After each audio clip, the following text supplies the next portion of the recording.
नमस्कार, आप देख रहे हैं धा न्यूज और मैं हूं अभिषेक मिश्रा। 2024 का लोकसभा चुनाव और 2019 के लोकसभा चुनाव के मामले 2024 का लोकसभा चुनाव दिलचस्प होगा। ये जंग और तेज होगी और 2019 के मुकाबले 2024 का लोकसभा चुनाव बेहद महत्वपूर्ण है।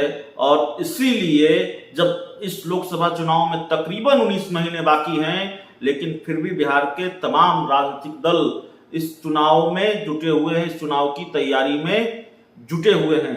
तो पूरी खबर हम आपको बताने जा रहे हैं और लोक जनशक्ति पार्टी रामविलास को लेकर खबर है। लोक जनशक्ति पार्टी रामविलास यानी चिराग पासवान की पार्टी कैसे इस चुनाव में अपनी पूरी ताकत झोंकने की तैयारी कर चुकी है और दूसरे राजनीतिक दलों के मुकाबले पार्टी ने 16 सीटों पर अपने उम्मीदवार भी 16 सीटों को चिन्हित भी कर लिया है। माफ कीजिएगा, जिन 16 सीटों पर पार्टी को चुनाव लड़ना है। तो दूसरे राजनीतिक दलों के मुकाबले तैयारी थोड़ी फास्ट है चिराग पासवान की और 16 सीटों पर एलजेपी तैयारी कर रही है। कल तक इस बात के कयास लगाए जा रहे थे, लेकिन खुद लोक जनशक्ति पार्टी रामविलास के संसदीय बोर्ड के अध्यक्ष हुलास पांडे ने इस खबर को कंफर्म कर दिया है कि अब तक 16 सीटें चिन्हित की जा चुकी हैं लोकसभा चुनाव के लिहाज से। हालांकि जाहिर तौर पर अगर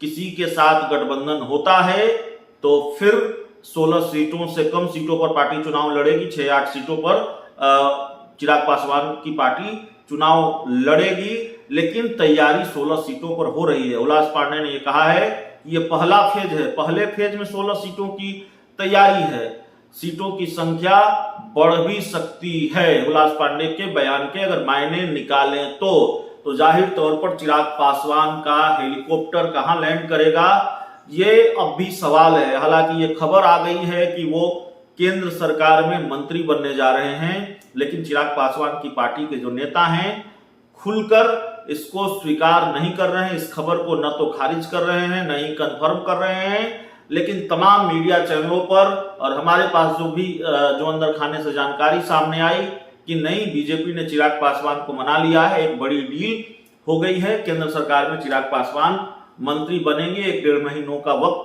शायद लग जाए, लेकिन चिराग पासवान का मंत्री बनना तय है।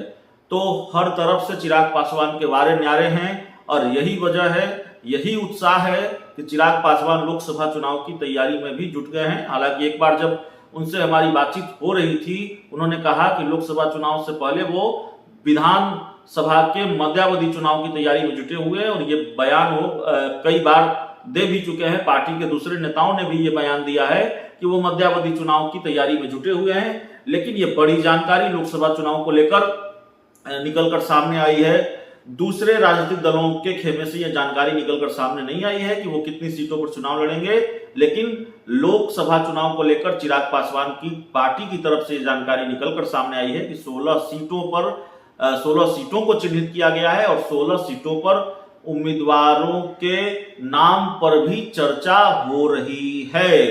तो तैयारी बहुत फास्ट है लोकसभा चुनाव को लेकर। चिराग पासवान एक्शन मोड में है और बिहार की राजनीति का जब भी जिक्र हो रहा है, बिहार की राजनीति का आज समीकरण ऐसा है कि चिराग पासवान के बिना बिहार की राजनीति का कोई समीकरण पूरा होता हुआ नहीं दिख रहा है। एनडीए में उनकी एंट्री कब होती है, इसके औपचारिक ऐलान का बस इंतजार है, लेकिन राजनीति अनिश्चितताओं का खेल है। आखिरी वक्त में क्या हो जाए कहा नहीं जा सकता। अगर बीजेपी से बात नहीं बनी या किसी भी राजनीतिक खेमे में गठबंधन को लेकर बात नहीं बनी, तो फिर जाहिर है 16 सीटों पर चिराग पासवान उम्मीदवार उतार सकते हैं, जिसके संकेत हुलास पांडे जो चिराग पासवान की पार्टी के संसदीय बोर्ड के अध्यक्ष हैं उन्होंने दिए हैं। तो चलिए, इस पूरी रिपोर्ट में इतना ही, इस पूरी खबर में इतना ही। बहुत बहुत धन्यवाद।